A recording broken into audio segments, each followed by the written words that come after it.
Welcome to the first episode of DevOps Dialogue podcast, where I'll be interviewing interesting guests in the realm of DevOps, cloud, and platform engineering. Today I'm joined by Dmitri Lerko, who's been through a fascinating journey from a DevOps engineer to a head of engineering, which I'm sure we're going to dive into in a bit more detail. But I don't want to take away your spotlight from you, so I'll let you introduce yourself. Thanks, Damian. Pleasure to be here. So I'm Dmitri Lerko. I've been doing this for a good while. I started as a software engineer, figured out that DevOps is a lot more interesting, so got really good at that. Came to London, joined a unknown company called Loveholidays, where I've been for the last 7.5 years. Grown through the ranks to head of engineering for scaling department, so looking after 4 teams at the moment. Really like building efficient, scalable systems that are also simple and maintainable. Sounds very simple, very, very, very hard to do.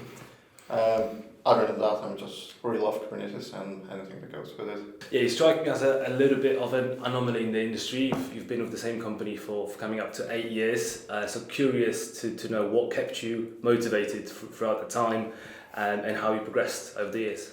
Sure, that's a good question. So when candidates hear that I've been with the company for about 8 years, they wonder why did this take so long? And then they regret hearing the answer, so here it comes. I think I've joined a very, very small, very fast-moving startup where I knew very little, but there were a lot of problems to solve. Over time, I solved those problems and I thought, okay, I'm pretty good now, I can fix them. And then we went to the next stage of growth and things became difficult again and the problems changed and they got harder still. So each time I looked back, previous year always felt very easy compared to what we've been doing. So the company and challenges that they presented to me were growing faster than I was growing, but I don't think I lagged too far behind. So I think that what ultimately made it possible for me not actually need to change a job because my current job was still stretching my limits of my abilities, making me grow, making me do better things. And it's also nice to be winning, so Loveholidays have been winning big for a really long time. You do enjoy to see rewards that you get from the hard work that we've been putting in when the business is actually performing and you know that you have had a very measurable input in that. Nice. We spoke before this that the rate at which the company was growing, the changes that were taking place, you dealt with imposter syndrome quite a lot in the last few years. Talk us through this. How did you deal with it? How do you deal with it now? Dealt is a really strong word. I clearly, the best way to describe the imposter syndrome is to say is that it's not that I have an imposter syndrome. I am an imposter. So that's what people say with it. So in my way, I haven't learned to deal with it as such. I just learned to accept it, meaning that I always feel like I'm not quite up to scratch of where I want to be and where I need to be. But I think it's just acceptance. I guess it helps, again, when you stick around and you do a lot of work to hear feedback from your peers, from your superiors, from the industry about the things that you've been doing when you're sharing it. And they say it's great or it's better than what they've got. Or maybe when you go to the meetups and you hear about what's best in classes in your lives that you had it 2 years ago. You get a bit of feedback saying that maybe not everything is wrong, but you never get away with the feeling that you're a bit of a fraud and tomorrow you'll be found out. Nice, getting that reassurance from other people around you, I think is a key part to deal with it. And how has the company changed? 7.5 years for a smaller sized company is a big time. How's the company changed in that time? Grown a lot. It's the simplest description. So we probably had less than 10 engineers when I joined. Entire company was just one floor. You could literally just talk a bit louder to get to a person and they'll turn back and talk back to you, which made communication very easy. We were moving really fast. But if you know the Canvex explore, expand, extract model, this was clearly an explore kind of business where we're trying things out at a very rapid pace. We're onboarding technical debt because it won't really matter if we have technical debt if we don't have a business. So it was a really, really fast-moving organization. Then we went through maturity stages where we migrated to Google Cloud from on-prem, we migrated everything to Kubernetes. That brought us to essentially a new stage where we didn't need to scale engineering, at least from infrastructure point of view, linearly with the growth of the company, which we had to do previously. We had to buy as many servers and pretty much hire as many people as the site has been growing, and the site has been doubling up every year. With addition of Kubernetes in the cloud, we were able to afford ourselves to stop hiring people and instead allow the systems to take a bulk of undifferentiated heavy lifting from us, stuff that we don't really care about, keeping OS versions up to date, making sure the bad servers are replaced and restarted. These two technologies just done wonders. I've stopped waking up at 3 in the morning to the pages. I've stopped cleaning up a toil, essentially. That's how it's defined. It's the no value add activity that you have to keep repeating and it never gets better. So we got rid of a ton of toil by making this move. Since then, we changed our technical leadership. We onboarded a lot of very strong technical leaders to the company. I would self-proclaim that we have an engineering excellence, and the way I try to revalidate this is by talking to candidates who came from what I would think are great places. So I look at their previous companies, and it felt like a company I wouldn't mind working for if I'll be considering a few years back.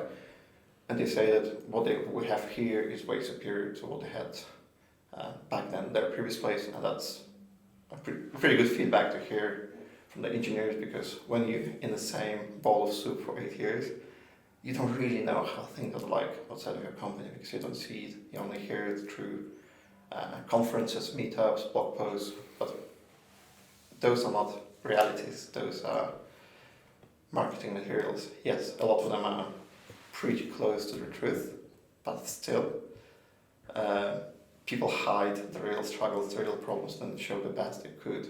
And in reality, like every organization probably will have its own struggles. So that's our growth so far, and it's not stopping. And what have been the biggest challenges recruiting for DevOps platform engineers? I don't have precise numbers, but it felt like I've been through many hundreds of CVs and probably a good hundreds of phase ones over the last couple of years. Industry has a problem with the titles, and it's absolutely a disastrous problem. So if I'll take DevOps, SRE, system administrator, software engineer, it could all be the same person depending on the company, and therefore you cannot trust titles. You need to validate through CV, but more often even through talking.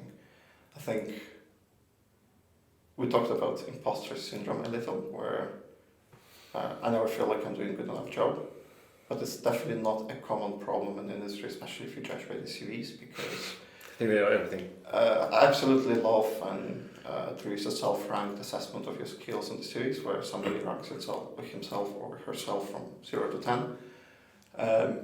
And it's so often 10 on the skills that I would say I've been doing Kubernetes for 5 or 6 years.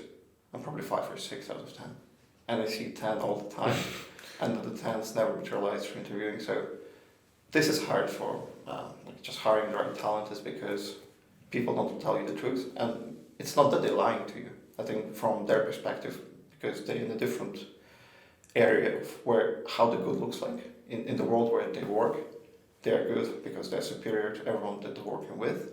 So they have higher standards and higher knowledge. But if you compare it to an absolute in terms of how you compare to every other engineer with a skill set in the world, they're not 10, they're somewhere lower on that bar. And that makes it very difficult, because people think they're really good whilst they aren't, and you need to find good signals to find those who are actually truly good and can validate it and then can perform to a high standard once you hire them. You hit the nail on the head with the delusion of job titles and their meanings. What would be your advice for, firstly, candidates, how best to position themselves when they're applying for jobs and going for interviews, and secondly, employers, how do they construct job descriptions in a way that's attractive and attracts the right talent? Sure, loads of question. I think it's a two-sided problem. It's not just candidates issue, it's also issue of job specs and companies recruiting people because the confusion is two-sided. I really do not know the good way out of it, but what I'm trying to do more and more with the roles that I open is to really explain how you'll be challenged, what we will be solving in this role, and expect that candidate reads through, reflects that on what they've been doing in the past and whether they roughly meet some of those criteria and willing to pick up on what's missing and apply then. But in reality, I think it's a numbers game for many, meaning people just apply everywhere they could because there is zero penalty for doing that. And on the receiving end of this, you have to just go through it, and I don't have any emotions about it. It's just the way it is, and we need to keep getting better at filtering out true requirements from the bulk of everything that you might be able to see in the CV. But I don't see that we can move away from the need to talk to people and spend quality time asking questions that answered in one way in a CV, but will be answered completely different under personal one-to-one conversation, where you can just go a little bit left or a little bit right from the initial answer and learn whether the answer is substantiated by experience that was gained in the trenches, or whether this was just the right thing to write in the CV because that's what's looked for. You mentioned you were surprised at times when candidates came to you or your new employees came to you from companies that you would consider maybe superior to you. So you look like a good person to ask. How do you compete for talent with companies that have much deeper pockets or stronger brands than you? People say that there will be someone always will be better than you at something. So trying to outpay is probably a losing game for most and not for every company. So we decided that we want to be fair, and I think we're probably aiming about 75th percentile in the market, so that we better than most, but we're not better than everyone. And therefore, knowing that 25% of candidates can land elsewhere because there is a higher pay, we need to ask the question, why would candidates join us if there is more money available elsewhere? And what can we offer? So from our perspective, we try to say that, and not to say, but what we actually are, we have a very strong engineering culture where you welcome to join if you like to solve very difficult problems. You'll have a lot of autonomy, meaning that there will be insufficient hand-holding to walk you through all of the steps of things. So there are open-ended problems that need open-ended solutions. Again, hard work, repeating it a second time. But you're rewarded because what you do will go live and will impact millions of customers that fly with us every year. And it will go live very, very quickly. So it's normal to have a first day PR to actually go to production at Loveholidays. There is very little red tape in that sense. Nice. And relating back to how the company changed since you joined, you mentioned earlier you migrated from on-prem to Google Cloud. Back in 2017, 2018, when you were making those decisions, GCP wasn't the obvious choice. So what made you go with GCP? It's a good point to bring up because it clearly wasn't an obvious choice. My previous employer was IBM, and it's famous for you don't get fired for choosing IBM phrase, meaning that say 20 years back, or if you choose IBM without full solutions, nobody's going to say that you made a bad choice, even if it won't end up working as the way it's expected. It's just good default. So AWS is IBM of 20 years ago. You don't get fired for choosing AWS as a place to host and run your applications.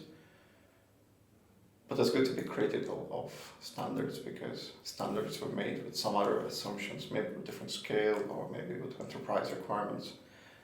They could have been made with those who have 10 real data sets that costed them $500 million to build, and maybe AWS works for them. Having said all of that, at the time of consideration, I already had 3 certificates with AWS, and I had a lot of theoretical knowledge, some practical at-home knowledge, and very little true production experience with it at Loveholidays. So clearly I was biased towards that.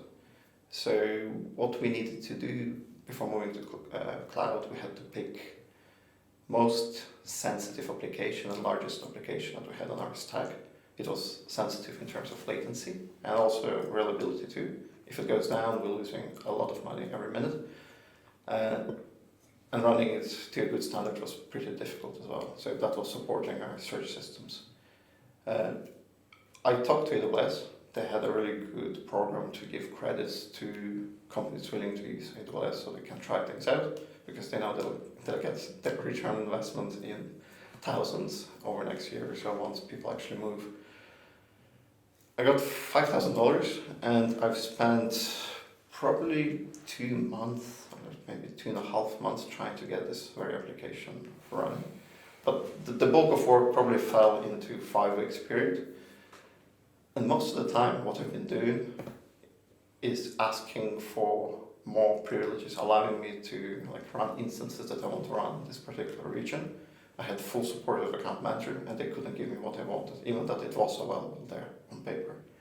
So it was fairly frustrating because I had 5 weeks of red tape, and then I got to run this service. It ran really fast, it ran very stable, so I was happy with it.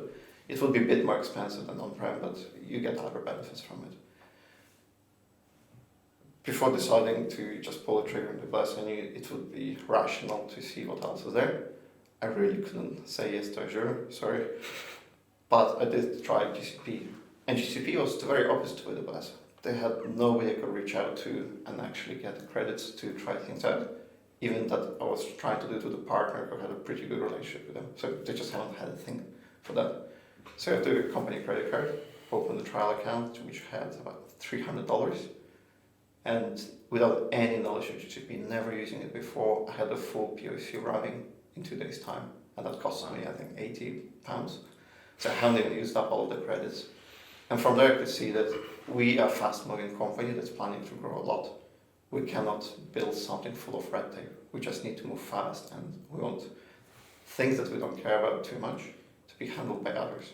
And GKE and Kubernetes and GCP and their networking and their permission concepts are a lot simpler compared to AWS, at least back in the day when I was making this consideration. I still think they're superior in terms of running Kubernetes. I'm not sure about the rest of the stack because I'm not closely following. And that was it. Nice. And now having used GCP on daily basis for 5-6 years, what would you say are the biggest benefits or advantages of it, and how can scaling companies make the most of using GCP? You can get really, really far on very little money. I think your money go further. Not luckily now they do have dedicated startup programs, so if you're a startup with proven rounds, then you can get a good bunch of credits given to you, so you don't worry about cost of Google Cloud initially. I believe all of its advantages in terms of ease of use remain or even got better in many areas. What used to be a bit of friction points has been since removed. What used to break stopped breaking, so it evolved very nicely and just allowed you to focus more on trying new features, trying new pivots and serving it to your customers. One thing that, what I'm really good at and what I've been doing for about 6 years is running Kubernetes. But if I'd be starting startup tomorrow, I probably wouldn't use that. I'll use something like Serverless, Cloud Function, Cloud Run, for as long as I can, because it costs like 20 cents per million executions. Find me a startup or a million executions, the thing that's going to happen quickly. Some of them will, but most will just never end up paying any money. It's always going to be covered by free tier, and they wouldn't need to worry about all the complexities that Kubernetes brings on the table. I'm not saying those are perfect technologies, and I actually don't think they're a right fit for a company like Loveholidays at the moment. But if I'm starting from scratch, it's a really, really good pick and choice to make. I've actually heard that a lot recently. There's almost like a trend forming of moving away from Kubernetes and in favour of serverless. And similarly, I think there's a lot more talk about using on-prem effectively and having a hybrid setup. What's your take on this?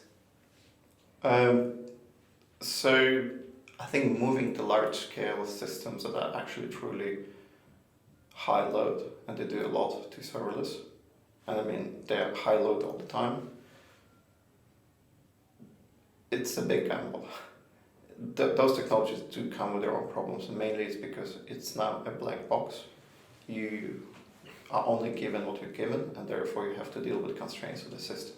If something wrong with it, the only option you have is talk to the support. I'm very open that Google Cloud support is subpar, to say it softly, and never justifies its money. So if I'd have to go in a place where all my troubles could only be resolved by support that it doesn't live up to the standards, I'll be hugely concerned if it's operations of like any large scale or big money at risk. In terms of on-prem, inside of the company I'm saying it wouldn't be too surprising that in 3 years we could end up running on-prem. It's not my plan, I'm not doing that. But if company reaches the point where we know that we always need 80% of this compute, we know how it looks like, we know what is needed, and there is nothing special that cloud gives us in terms of these compute instances. See how much does it cost to run them on-prem, and if you do the capital expenditure, you buy servers, rack them up and put in places, it will be very, very cheap compared to the markups that cloud providers give you. You should look at the other side of things as well. It's how cloud is being used by majority of enterprise. It's treated as on-prem, it's treated as data center where they had 1,000 servers, now they have 1,000 VMs. Nothing got downsized, nothing scales with the load. If you look at Loveholidays, we have essentially total auto-scaling policy where all of our services that we're adding in, they have auto-scaling enabled by default, meaning with more load we'll be running more instances and with less load we'll scale down. If we don't have enough nodes, we'll create new nodes. As soon as the demand for them is gone, we'll scale down. So if you look at our usage patterns, it's a wave. And especially in travel, we're super seasonal. So like throughout the day, you'll have, 10, 15x change. Throughout the week, we'll have very busy Sunday evenings, but not so much on Monday mornings because you don't really buy holidays just before work. Then if you look at December, people are concerned with Christmas and it's a bit cold and that's where the money are going. The trend is going really down, but as soon as we're hitting the Boxing Day, our load increases, I think about 4 or 5-fold day on day. And then within the next 2 weeks, it increases about 30-fold. So for us, it's like a Black Friday, but it lasts for more than a month. And it would make sense to be paying for loads of empty servers in December. And what do we do in January? So I think ultimately we might find a way that this is the compute that we always need, even in December, move that to on-prem and keep the rest in terms of like a scalability and daily loads and daily demands in cloud and just serve the excess from there. And that could be the best of both worlds. Nice. Travel industry doesn't have the best reputation when it comes to tech, and I know you're on a mission to change that perception, and you want Loveholidays to be seen as a tech company that just happens to operate within travel as opposed to being a holiday booking website. What are you doing both personally and as a company to elevate your brand in the industry, and what advice would you give to other companies if their aim is to improve their brand image? Just to start, there are a lot of really strong technology companies who do operate in travel sector. So it's not that there are none, but I don't think there is enough. I think this image comes from the opposite, is that there are a lot of companies that are 100-year-old. They're in travel and now they're trying to bolt on technology on top of what they've got, and they've got a lot of legacy. So it's not too unique of a problem like banks doing that. So you have your 100-year-old bank and then you have Monzo that's been built from scratch. One is technology, amazing place to be in, and it's like a very attractive employer, whilst working for a legacy bank, not so much, because you'll be dying bureaucracy there. Having said all of that, we are a technology company, and that's what made us succeed, and we choose to operate in the travel sector.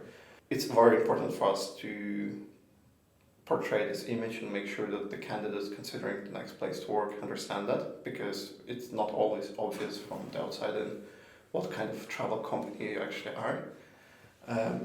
So we do, on the company level, we're doing quite a lot. So we are very supportive of open sourcing. So if we find a way that there is a problem that hasn't been solved in a good way, in the industry and we know a better solution, we'll open source it and we'll share that. And we did open source a couple of fairly popular tools, not as popular as like to be, but we're not giving up. If we see something wrong with open source that we use, we will be proposing pull requests, fixing things upstream, and essentially this is a way of giving back to the community. We do take blogging very, very seriously, and we encourage ourselves to submit as much as possible. I won't be telling you the exact number of things that I committed to do this year, but it's high.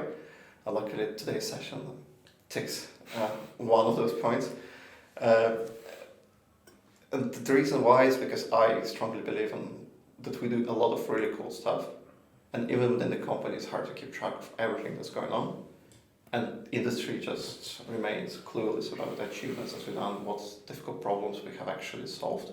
So blogging is our way to gather our thoughts together, really explain what the problem was, how it was solved, and make sure that candidates who consider Loveholidays as the next place to work understand how we work, how we solve problems, and the scale and I guess complexity of problems that we like to be solving. So I've covered open source, I've covered blogging, conferences.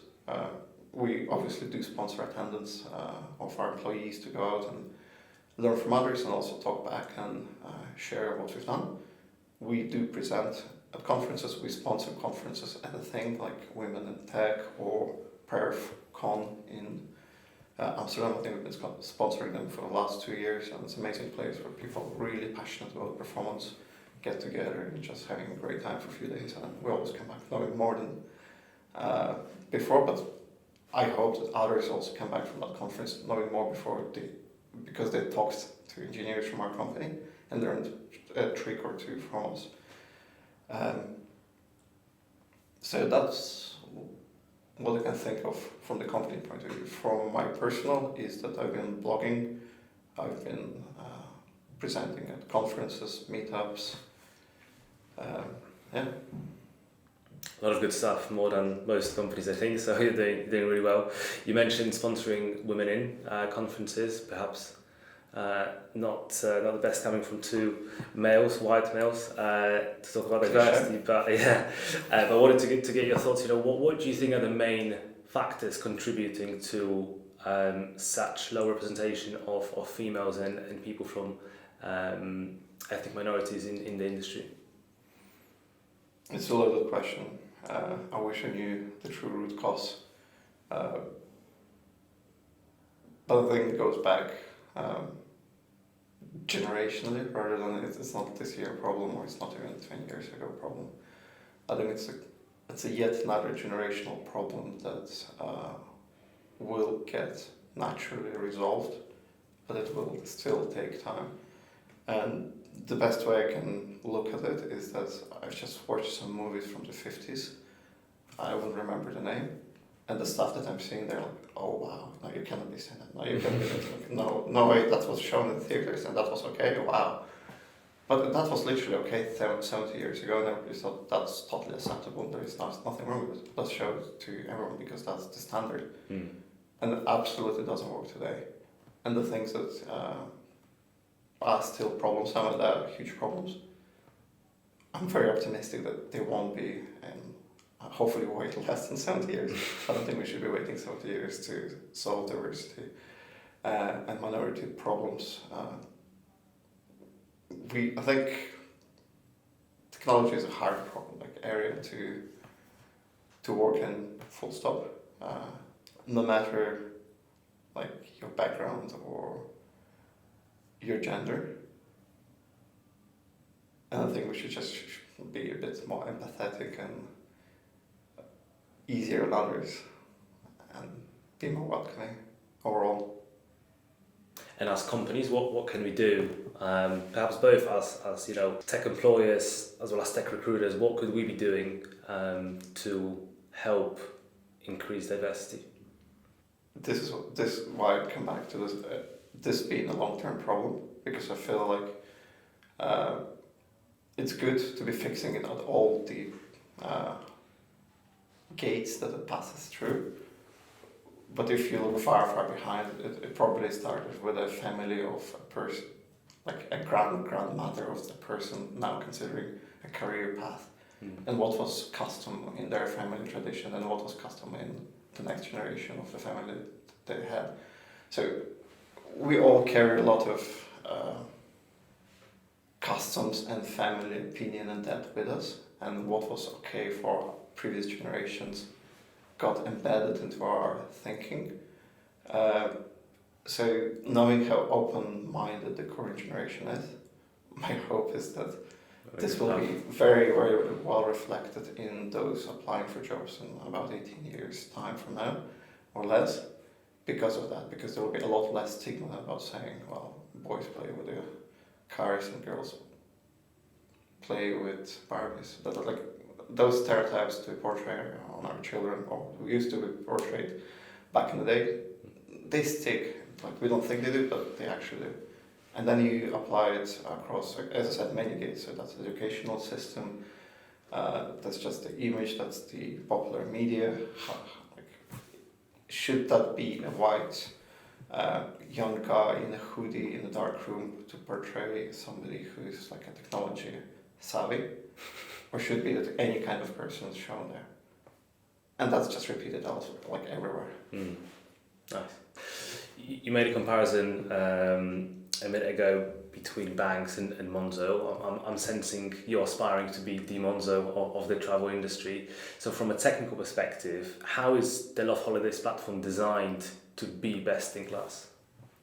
That's a really good question. So we just want to be Loveholidays of the travel industry, and that's our goal. And it's good to become a household name, especially with technology twist to it. We've done a lot of work to get where we currently are, and what really helps is continuous focus on performance and reliability. We do put those things on pedestal, and we make decisions with performance and reliability in mind. You can only do it well if you measure. So we had a very, very robust observability systems in place that allow us to very well understand how a system looked like in the past, how they're performing now, and how they're going to perform with every next change that we're making. We decomposing problems, so like we're using microservices now. We're about 300 services in our production systems, running thousands of pods at all the times. It could be difficult to spot performance issues when you have so many moving parts, because maybe just one thing somewhere going to end up slowing up everything else. So what really has helped Loveholidays to get where it has gotten is our culture blatantly stolen from Amazon. You build it, you run it, or you build it, you own it. So we have about 13 teams, 10 of them are product. They're typically made out of 4 or 5 engineers with the lead engineer. They'll have designer and they'll have a PM. More back-end facing systems will be lacking designer because it's not always justified. And what they have is that they have ownership of the services. So they really do own their services. They're firstly responsible for their performance. They're responsible deciding on how the services will evolve, and they're being held accountable. And with this kind of simple trick and autonomy where those teams write services, deploy them, create infrastructure for them, and held responsible, and they all are on call, and maybe that's an important bit to mention. Every single engineer that we hire has to accept that they'll be on call. We don't have engineers who say on call is not for me, I'm just here to write the best features for you. If you're somebody who writes features and don't take accountability and responsibility for the impact that you may produce, you're not incentivized to write a performant or reliable code, because your dinner is not going to interrupt it when you cut a corner earlier today. If you have this very direct link, you have all the right incentives in the right places to challenge yourself to do better, learn how to do better, and challenge others if you see them again cutting the corners. And that creates a very great collaborative culture where this deep care is just shared amongst everyone, and it's very easy to propagate improvements across the entire stack that we believe will improve performance or reliability. Did you encounter any pushbacks when you first started to implement the you build it, you run it culture in Loveholidays, and now that you are where you are, and everyone is on board, what are the benefits of working in such a way? Good question. So when I started, we already had a form of that, but because of the size of the company, it was a bit lopsided, meaning just every single engineer that we had at the time were on call. But as we kept growing the engineering structure, we failed to add new engineers to the on-call rotations because we couldn't split responsibilities well. It meant that we had like magnificent 7 or magnificent 8 of on-callers who would rotate week after week, and they'd always be fixing stuff, and everybody else will be just standing inside and looking at this. And that's absolutely wrong in terms of there's no accountability. You deprive newly joined engineers from learning, because that's where you really learn, where you feel the adrenaline, you feel that the website is down and you can see the pound figure just clicking at the rate you never seen before in terms of losses. And you need to work under pressure and make the right decisions, how to minimize impact and how to bring it back to the operating state. So we had it wrong, and we got it right where we realized that every team should decide which applications they truly own and be on call just for those applications. And with that shift, I think we nailed it. And I don't remember the second question. What are the benefits of working in such a way? As I mentioned, you don't walk around looking for the owner of something and hoping that it gets better. There are a set number of individuals owning that service, so communication is clear. You challenge them to do better. It sounds again very simple, but if you look at any other company, that could have been 10 hours of meetings, just trying to figure that out of whom to put the pressure on in terms of performing to the expected levels. And we just don't have this problem. It automatically gets resolved because teams care. They pick them up, they create incidents. When they have incidents, they resolve them and they learn from it, from the incidents. So that we've built, again, a system. And that system is how our engineering is operating. Instead of having few people running around and screaming and saying, we should do better, we should pick this up, we should do that. So we have a system that's self-sustained and it works for 13 teams, and I don't see it failing for 26, and that's the whole idea of scaling. Nice. And how do you approach designing a platform for scalability from the ground up? Because when you were putting those plans together 5, 6, 7, 10 years ago, you were much smaller than you are now. How did you design it so that it will succeed back then and it succeeds now? Mm-hmm. I think the platform back in the day was really advanced for what it was. Clearly because it could handle all the traffic with, again, super growth that the company went through with relatively little number of servers and engineers. But it had a nuance where it was also overly complicated for making that problem move from a heads of a few to heads of a many. And that's a non-trivial problem to solve, because if a small group of engineers wrote software that works really well, but only understood by the small group of engineers, and you want to 10x your company, you're in trouble. So of the initial set of applications, we have very few remaining in production, majority of them been superseded. So there was never like, okay, we stop now, we do nothing. Actually, maybe I'll tell you with one exception. And then we just design a really good platform that will last us for the next 7 years. Things just don't work that in the real world, especially if you're a company of many fires, that you're young and everybody trying to eat your slice, or you have to act quick. Instead, you just pick the biggest fire, biggest risk, and you tackle it. And you do it organically for a while, and organically you end up having a better platform. So you never end up building, you never end up having a perfect platform. I don't think such things exist unless you have an end state in terms of what company will be doing, how much load you would have, and what features you will have. You'll always be just catching up. And that's fine, and it was probably keeps the job interesting, because otherwise, here I solved it, I'm gonna leave. But there was an exception, a very sad times for many and very difficult times in terms of COVID and global pandemic. It's been super hard, not just from health standpoint and personal tragedies that people experience, but for businesses as well. So travel doesn't work, and COVID is just contradictory terms. So we end up having quite a few engineers, knowledgeable, skilled engineers that had very little fires to put down because we stopped growing.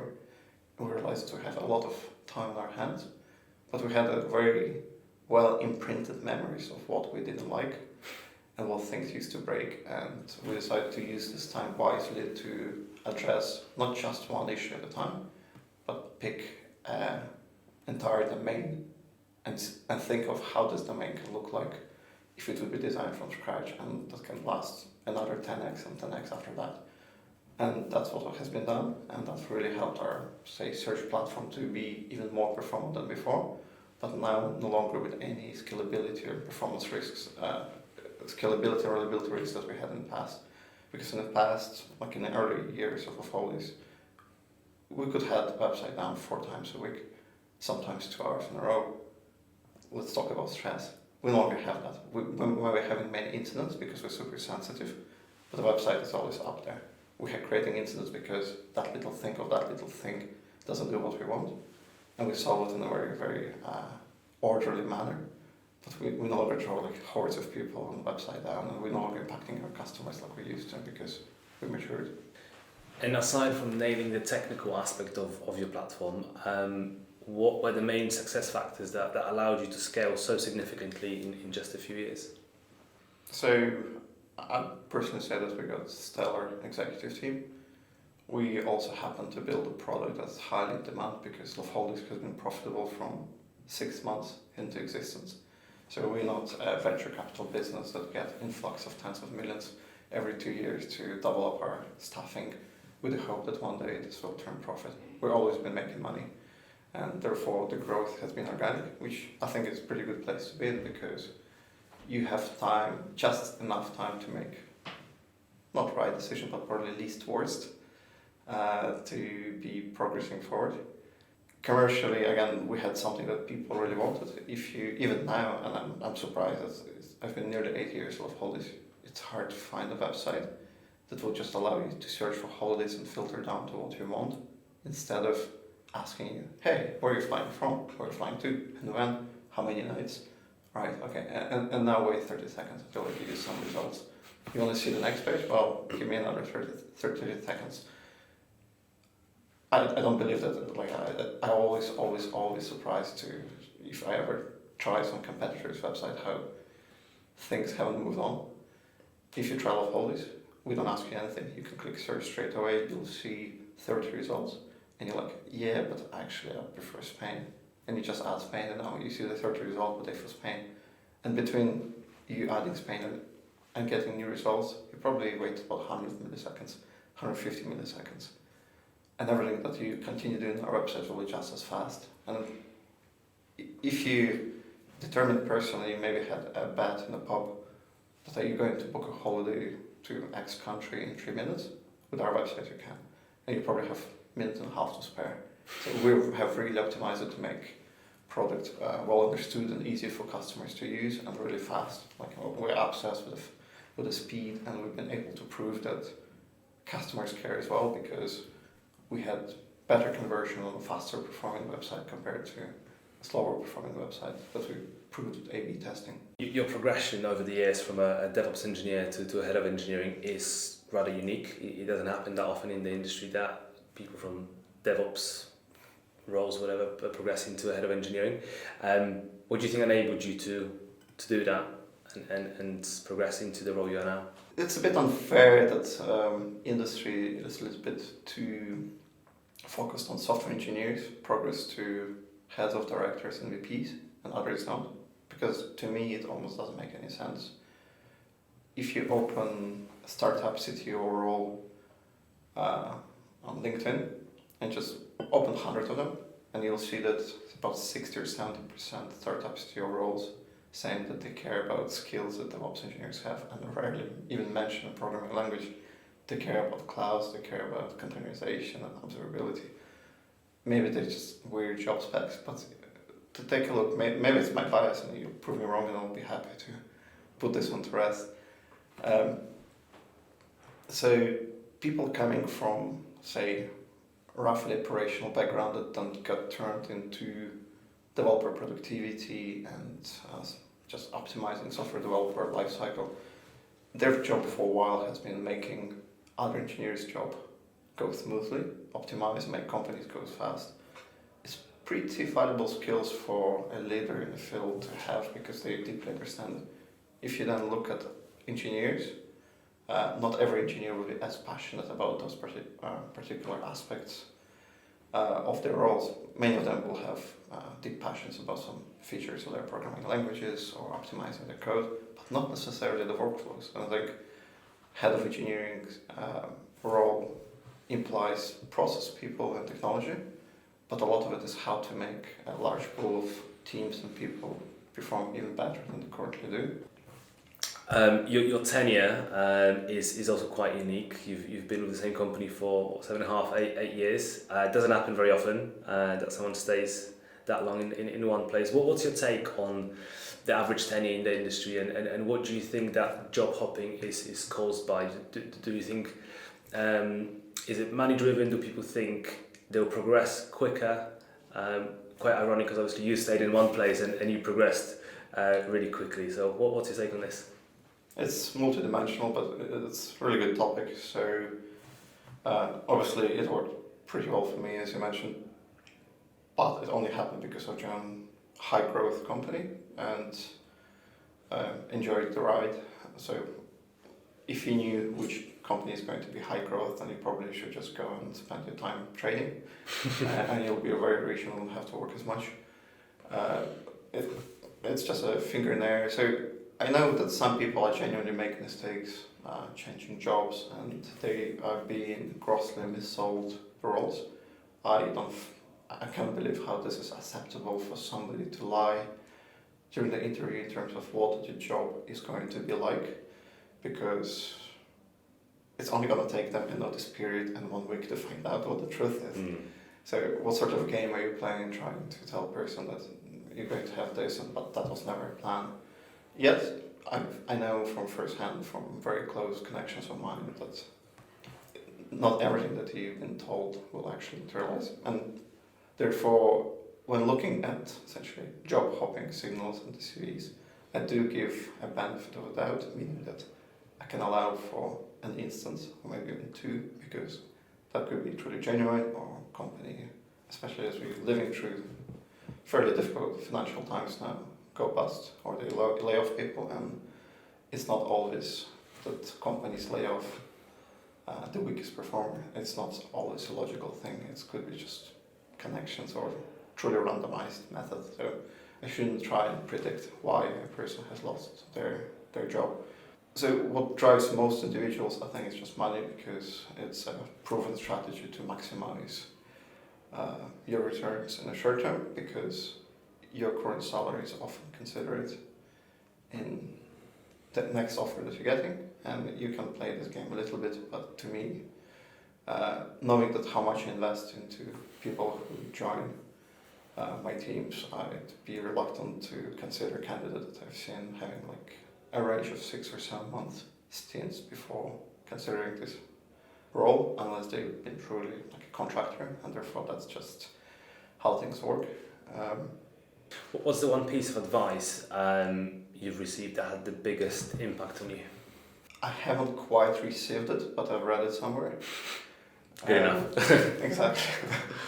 Is that your job is to solve a manager's problems.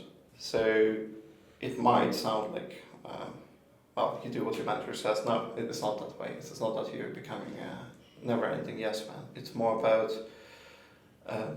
you've been hired for some particular purpose. There's been a reason why you got hired, because somebody had a pain points and they wanted those pain points to go away so they can focus on some bigger picture and do bigger things still. And that's how you got your job. So you need to understand why we are really, truly hired, and keep learning about these pain points and keep solving them. Getting advice is all good, but I think a lot of us learn from our own mistakes. What would you say are the most important mistakes that you've made in your career?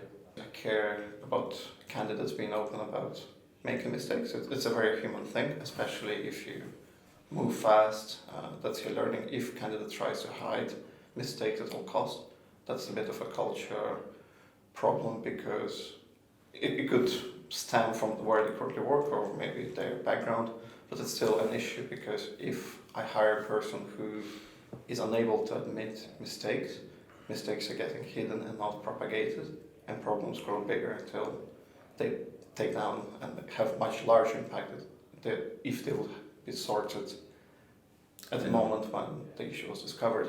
This is what we do through our incident management, and we just keep asking people to raise it at smaller and smaller things. But looking back at my experience, is pretty good example is me being a couple months into Loveholidays role, the boardroom, all of the execs, including the founders, in a room, and me there for some reason. Really can't justify why me. And we had an issue that I've noticed that the file system on our web server started to fill up very rapidly. Couldn't tell why, but I knew if I do nothing, the website is going to go down. So I had to act quickly. I found a place. The short-term fix was to delete logs, because we had like 10 gigs of logs that were going to give me an hour to think better about this problem. I've done it for one server. I've done it for second server. There is 14 more to go. I hate repetition, I just told you. So wrote a small script, launched it, and change of CEO, face of CEO changed in about a couple of minutes' time. And I don't know how he knows, because he hasn't had any laptop in front of him. It's like, there must be like a CEO connection to your business that just feels that things aren't right. And I decided to check what I've done, and I've done not the best possible thing. So I've actually deleted the whole web server and all of the servers at the same time. Not a good place to be in, and like, okay, that will be the day I get P45, and I better look for a new job very, very rapidly, because I clearly screwed up beyond any repair here. I stepped outside of the meeting room and actually fixed the stuff in the next maybe half an hour, and I've never been told off for doing that. Like, everybody in that room understood that I made a mistake. They knew that's not the mistake I enjoyed making. They knew that I learned that I shouldn't be doing this, and after the problem, some safeguards have been put in place to make it less likely to happen, and we just carried on. I've took the website down definitely tens of times, and impacted components hundreds of times throughout my 8 years, and that's normal, that's okay. Because each time I've learned something, I made things better. The next person whom we hire will be doing similar kind of work, won't get to the same place again. I think that's the value of it. What would be your advice to junior engineers at the beginning of their career with regards to taking risks? Looking back at what we've been doing, I started my career with a fairly large software engineering organization where all the problems have been solved, because they had lots of people with the title architect, and they had teams of teams looking into infrastructure problems. So there is nothing burning, nothing urgent, and that's how everybody worked. I didn't feel that anybody had too much of a sense of urgency, and I don't find that like motivating or easy for me to progress in an environment like that. I just become bored.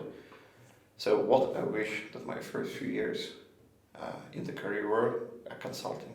I know consultancies often get bad name for the right reason, but because many consultancies act as an arbitrage between what people are willing to get money for in terms of salaries and what companies are willing to pay for the services, and that arbitrage is just ridiculous, 10x.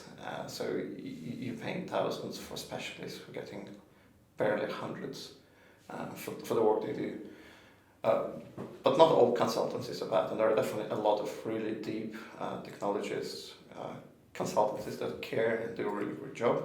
If you happen to find that needle in a stack, probably more than a needle, that's probably 10% or something, you'll be in a really good place, because you'll be exposed to novel problems, novel clients, and a lot of smart people, because that's the kind of people company put forward when they're talking to consultancies. And you're also going to have a lot of smart people from within the consultancy who have combined hundreds of years of experience of dealing with that kind of problems. Some were codified, explained, and that you can just shortcut years and years of making mistakes and get straight to value. We still kind of do need to make mistakes, but it allows you not to make them at grandiose scale of P45. Do that for a little bit, learn how many companies work in different ways, and then pick your one place where you can actually own the product for a longer time and build it up from there. No, just to make sure I understood correctly, if you could do it again, you would go and throw yourself into consulting for 2-3 years at the beginning of your career? 100%. Wow, okay. Apart from that, what else would you have done differently in your career, knowing what you know now? I would definitely listen more in my uni. I used to do like 2 or 3 part-time jobs while actually studying at uni. But I do regret missing out a lot, because when you're young and you're in uni, you think that this is a boring stuff. If you know that the book is 20 years old and you're here to do technology, it's cutting edge, it's cool, and they're teaching you something from a 20-year-old book that's no longer in print, you strongly feel that you're wasting your time. Now I'm looking to buy books like that, to read them and do my job better. So all that stuff is still true. Fundamentals never go away. Get the fundamentals right, and everything else will be easier. Very interesting you mentioned that, even though I'm not a technologist, but for my final thesis at uni, I actually looked into the effectiveness or the usefulness of computer science degrees and kind of came to the same conclusion as you, and then compared them to higher level apprenticeships as a more superior way of learning, as a more kind of practical. What's your take on computer science or technical degrees? I absolutely love hearing what you're just saying. So, again, everybody's different. So I'd say my attention and focus is waiting, and I'm a 3-second person and a goldfish memory kind of guy. So I struggled tremendously in uni. I couldn't sit through 2-hour lectures going at a snail pace, because I need to know how is this applicable, where is this going to be used. I need a different pace, I need practice. I just cannot listen for 2 hours, learn it and know it. It's just a complete waste of time for me, sadly. Then, in the year 3 out of my 4 degree, I had 6 months placement. I loved it, and they loved me, because I had something practical. I was out of my depth, I could help them, and I was really motivated to do better. So if I would love a future of computer science degrees, which are 50-50, and they're very, very well integrated into companies, so you're becoming a 4-year intern somewhere, and you'll see a lot more value in the lectures that you're also being told. So if you know how industry is doing and what the industry is doing, you'll also study harder and study better, because it will be very obvious where you have gaps, and that those gaps are not just theoretical thing from years past. It's a real problem that's still there, it's still relevant. You mentioned working for a consultancy for a few years at the start of your career is a good idea in your opinion. I think there's a lot of aversion towards consulting, and as you said, for right reasons. You clearly laid out the benefits of it. I would like to ask you about startups. What are, because I think there is a very similar aversion towards startups. There is, the risk that comes with it, the need to wear many hats, long work hours. What would you say, having worked in a scaling startup, what are the benefits? I think there is no better place. Very, very few places are better. As I mentioned, consultancies are really good at the start of your career. Startups is the second best thing. And probably a really good thing to do after consultancies, because now you're joining somewhere for a longer term and you're going to live through the evolution of things. You'll be wearing many hats, meaning that you're not going to become if you join a huge enterprise, you're becoming a person changing left tires on a 3-wheeled cars, and that's your job, that's your title, and that's all you do. And if that job is gone because the cars went 4 wheels or left wheels are gone completely another 2-wheelers, you're out of job and you worry about your job security. In the startup, you're solving all the problems there are, not even technology. Like I've been buying ladders and changing Wi-Fi access points in the office because that's also had to be done at some point, and I just was a developer person at the minute. But it also like builds you up and makes you a more rounded person and more rounded specialist, and there's less things in the future to surprise you. People are typically very passionate. You have a very good connection and gel with everybody that you work in at the startup because you share the mission, and it's like a second family feel to it. You'll work hard, yes, but you learn also at the accelerated pace. So to me, like if I look back at my Loveholidays years, they are dog years. I've been getting 7 years of experience for every year spent there. And then I look at cities, and you have like engineers with 10, 20 years of experience, but they're the opposite. They're 20 years of repeating the same year, and therefore they are at risk of job loss and then being in demand in the market because they've chosen to either get too good at one very thing or even not get really good at that very thing. A startup won't tolerate that. You won't be able to survive in a startup because you have to carry the torch like everybody else does. So I think it's just the best place to get developed. What have been the biggest struggles in your career, and how have you overcome them? If we look at technology, people, process, lens. So technology-wise, it's that oftentimes I had to work on things that I've never seen before, probably haven't even heard of 2 minutes ago, and the problems within those technologies were really complex, meaning they're not surface-level things. So you have to learn deep, solve it, and move on. So it gets tiring at times, and that could be difficult, but you do get better at this as you build more patterns in your brain in terms of how things are likely to behave, and most of the time it turns out to be true. If I look at the people is where real struggles are because we are all snowflakes and we're all unique, so there is nothing the same about any human being on the entire planet, and there are nearly 8 billion of us these days. We all need an individual approach.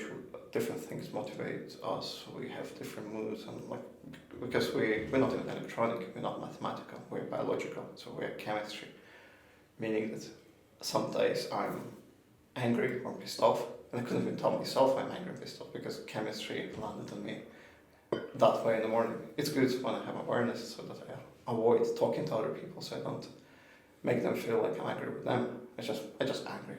Or other day just happy. So knowing this about myself, I can also think that people around me dealing with issues of their own outside of work, inside of work, so applying a bunch of empathy to it, but it's still difficult because people are ultimately unpredictable. If you go to the last section of process, I guess I never really got friendly with idea of like a task managers and task management. So talking about sprints and progressing tasks from left to right. I just like having a definition of what good looks like, what problem is in front of us, and give people room to move towards that definition instead of telling them, well, first you create that server, then you grant that permission. It doesn't matter.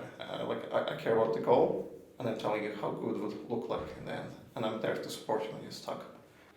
You let me in on a little secret before we started recording that you regularly interview, despite still being with the same company for 7.5 years, and you make your manager aware of the fact you're interviewing. That is just mind-boggling. Talk me through that. The way you put it sounds like this is a negotiation tactic or something unfriendly, but it's not that I'm saying, hey, I'm interviewing, treat me nicely, or hey, I'm interviewing, pay me more. I never use it like that. Mm-hmm. It's more like I want to make sure that I'm making the best choices in my career, and to make sure that my choices are best, I want to see what market thinks of me and how I do rank on the market. I want to see what's out there and what do they think of me.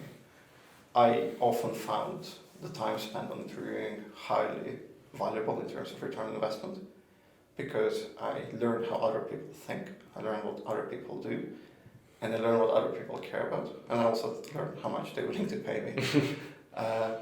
And as you can see throughout my career, my choices haven't changed, meaning that I still think that Loveholidays is ultimately the best place for me to be in a well-rounded manner. It doesn't mean that somebody will offer me more money or something else. In early career, it could be wise to consider money as your decision factor because that's the stage of life and we all have needs and that should take priority. I'm in the stage of my life where money in isolation cannot be the only decisive factor, and therefore I am where I am. Also, maybe to the topic, I encourage my reports to do the same, and I know for the fact that a few of them openly told me that they haven't reviewed and they've stayed. And again, that was in non-confrontational way or non-negotiative way. They just told me that they've been approached, they did it, and they stand. I'm glad to hear it because, like, my goal for my reports, so for the teams to grow at Loveholidays, they are to gain as much as a company to gain from what they do. So I invest in their certifications. Like, we're not consultancy, so we don't care if you do have or do not have certifications. But industry does. It's a really good signal to show that you're actually good at something because that's been validated by the external third party. So we, like, almost all engineers, if not all, in my teams have certification of some kind. And I know all of them are doing loads more because I've been going through expense reports lately on the topic. And that's great because ultimately they should be like more employable and they should choose to stay with us because that still makes them more employable because they work on the hard problems, they improving their engineering excellence, they enjoy what they do, and we also invest back into them in terms of, again, certification. We have fairly good training budget. We send people off to the conferences. We support if they want to talk at some other conference. So I think people appreciate it, and in the end, we have very low attrition. So I think last year's technology attrition was around 3%, which by my standards are pretty good. Yeah, for sure. Definitely much better than the average in the industry. So you're saying you actively encourage your team members to interview, and I understand why you're interviewing yourself. When I was trying to understand, why did you make your manager aware of the fact that you're doing it? What was the kind of thought behind that? I guess I like openness because I have a really good relationship with my managers and they're absolutely awesome. So they tell me a lot about what's going on, and therefore I have an insider view of the organization and just purely from what challenges they're having. So it would be somewhat unethical for me to be doing things like interviewing, which is always like a veto, and you shouldn't be doing that. That's you bringing down the team. You should, like, if you care about the company, why would you ever interview? I don't think it should be viewed that way. Instead, I'm saying that I'm doing that because it's a healthy thing to do. Sometimes, like, I had harder months at the company than before, so I would be probably more inclined to see what outside is like, especially like during COVID, because the trading is not going well, and I love seeing company win. When you don't see company winning for like a prolonged period of time, the motivation wanes. So like I would look around and see what's happening. But I thought it's my obligation to make sure that my manager knows what I'm doing instead of it's becoming a surprise, because this industry is big but not huge, and we're all interconnected. So I don't want my manager to learn from friend of friend that I'm doing interviews behind the back, because that's not what I'm doing. I'm doing them right in front of the face. What's the most valuable thing you learned from interviewing with other companies? Like, this might sound a little bit egoistic or bragging. I think we're not doing too badly. When I hear about the struggles and engineering aspects in other organizations, I realize that essentially I need to count how many years back I'm willing to travel in terms of technology and maturity. Some companies are a year behind to what we used to be doing, and some companies are a decade behind to what we used to be doing. Am I willing to go back in time and then level up this company to the standards where, like, the Loveholidays currently are, So only from that point on I can start enjoying, again, novelty. I love novelty so much that I struggle with that. What's your take on remote versus in-office work? Are there any benefits of kind of in-person meetings that you cannot replicate by working remotely? If you ask individual contributor or me a few years back, remote is awesome. Like there's so much focus time and you just get stuff done. If you ask me now, where I need to deal with diverse groups of people solving difficult problems, I haven't found online video conferencing tool that is natural as we're currently sitting here in front of us. There is always delay, there is always a bit of like, what did you say? Oh, sorry, I had my mic off. Your camera is a bit blurry, or you dropped out. Like, all these things, they kill the gel of the conversation that would have been shorter and more personal. So what we do at Loveholidays right now is hybrid. So we in the office from Tuesday to Thursday, and then we have Mondays and Fridays to have a focus time and solve problems that may be harder to solve when you're next to like other people. I think this works reasonably well, but I still believe that fully remote can work for some companies, and fully in office could be the best thing. So if I'll be building my startup, and I have a small, tiny group of individuals that I need constant feedback and like just continuously feed ideas with, the closer we are, the less latency there is, the better. So I don't need to tell that I'm going away or when can we arrange a meeting, all of that. We just sit next to each other and hack away. As the company grows, I think this need gets smaller, and therefore at established enterprise companies you can probably be very successfully work fully remote. Probably the most spoken about topic in the last few years is AI. How has it impacted Loveholidays, and how do you think it will impact you and your company in the next 5 years? Good question. So very positively, we utilized AI before the Gen AI boom that happened now, and we continue to increase our use cases. So we used to do a lot of translations. We do image quality assessments so that we know that our customers are always getting the best possible image quality on the website. We generate content en masse because we're handling a vast volume of hotels that it's impossible to have a person next to each hotel writing quality descriptions. So AI can take mediocre input from suppliers and make it into high quality output for end users. Something that wasn't quite possible only a few years back. Our biggest win is on the topic of customer service. As the company grows, more and more people would like to get personal reassurance or help with their existing bookings. And it's hard to scale because what I like about scaling is sublinearity of it, where you need less money or less servers or less people to do more work over time. Customer service is just linear. You have 1 million customers, you need that many people. You have 2 million, you double that number, and it just goes on. That's not a great business model if you want to keep on growing. So what we've done is that we built a chatbot, and at this moment you should be going, oh no, yet another chatbot, because they have the worst reputation out there. I absolutely hate things popping up on the websites like asking, would you like to chat to me? No, absolutely not. You're just blocking my button there. We've done it differently. So we analyze a lot of previous conversations. We using Google Cloud Dialogflow technologies for chat conversations, and we have a team of people working on intents, meaning they understand when people want to achieve something, what sort of things they might be saying, where to lead them next, what to follow up with.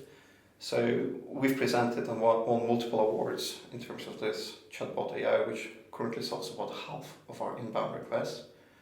I know how much it costs to have one inbound request, so it saves a lot of money to the company, but also improves customer service because customers get much sooner feedback. It takes a while to get through the phone lines and get answering, but chatbot is instant, so you cannot beat the machine in terms of performance there.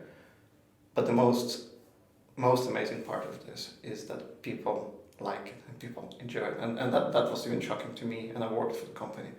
So I went through the presentation deck that we've done for customer service industry conference, and we just have loads of anonymized conversations where people start very combatively and aggressively with chatbots saying, talk to a human, bring me to human, no chats please.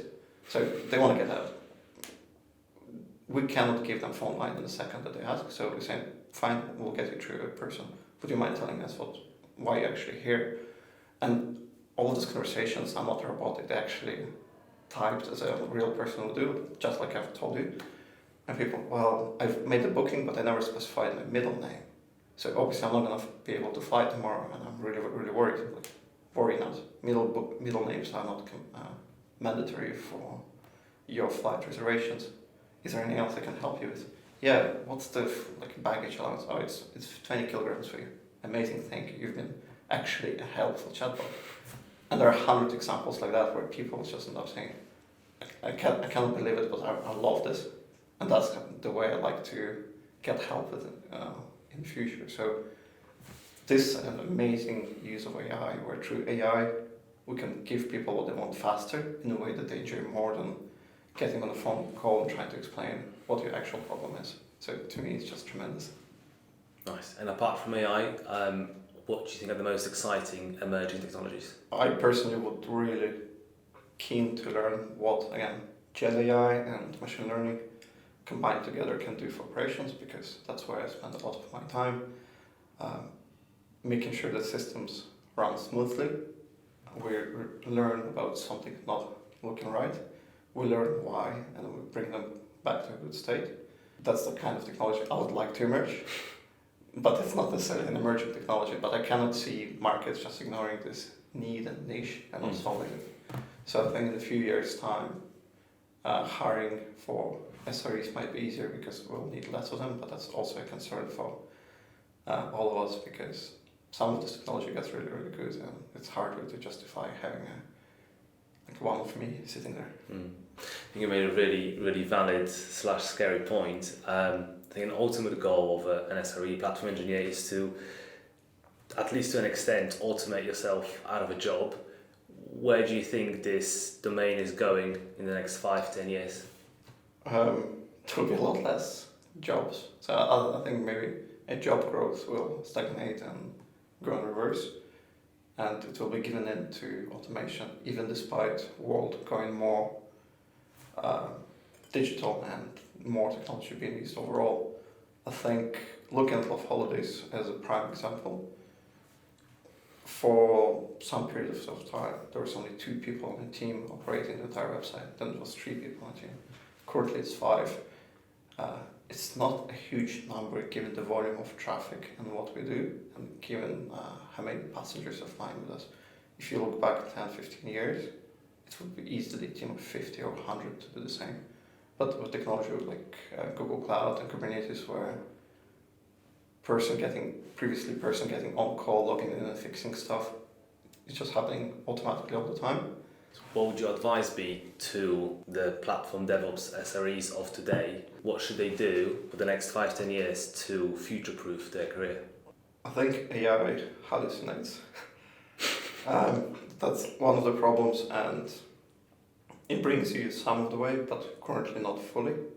It may not all be that dramatic, and that there will be severe job losses. Maybe industry will continue to grow and compensate for that, but we'll definitely need less heads per, say, 1,000 requests, or 1,000 other employees who are not in tech in the future. So collaborate, be nice, deeply understand the domain, because the AI haven't got a clue how important this API compared to that API, this server to that server, that pipeline to another pipeline. Know your domain, and that probably works against job hopping.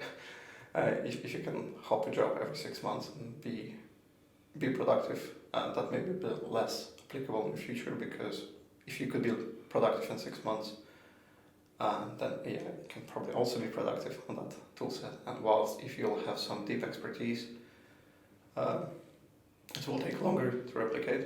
Any particular tooling or any parts of the domain? if I knew, I'll be very rich and wealthy, and I would definitely invest all that I've got in the startup, just building on this idea. I cannot predict. Fair enough. What do you think is the next big thing for the industry? I'll probably repeat again, like if the industry is SRE, platform engineering, we'll have a lot more Gen AI.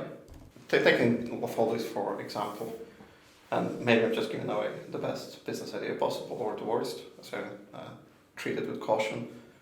I have hundreds of thousands of messages in channels that we consider alert related or operation related. We have terabytes and terabytes, like maybe petabyte of data around logging and metrics and traces. What if this could all be loaded up, analyze, models built, and be my personal helper going forward at Loveholidays? When next alert pops up, we know when it was happening, what steps are taken to resolve it, or what steps are done prior to this alert to actually cause it. So currently that's human brains who think what could have happened, what is impacted, and what they can do. But humans base their decisions on tags and events that are all traceable. We don't get it out of thin air. Well, maybe sometimes you heard something at the table next to you, and that's how part of your decision is made. But mostly it will be in logs, traces, metrics, or Slack messages. If you have access to that, or maybe GitHub as well, you can probably build understanding what has been happening and also move towards a solution. And now multiply that by all the problems that companies is having, and I don't need 5 SREs, or I don't need 5 platform engineers. Just one personal assistant. It's collaboration of very few engineers with very, very powerful tools, and the level of power will be multiplying pretty rapidly. And therefore, the number of engineers will be decreasing. Looking back on our whole conversation today, what's the one key message you would hope our listeners take away?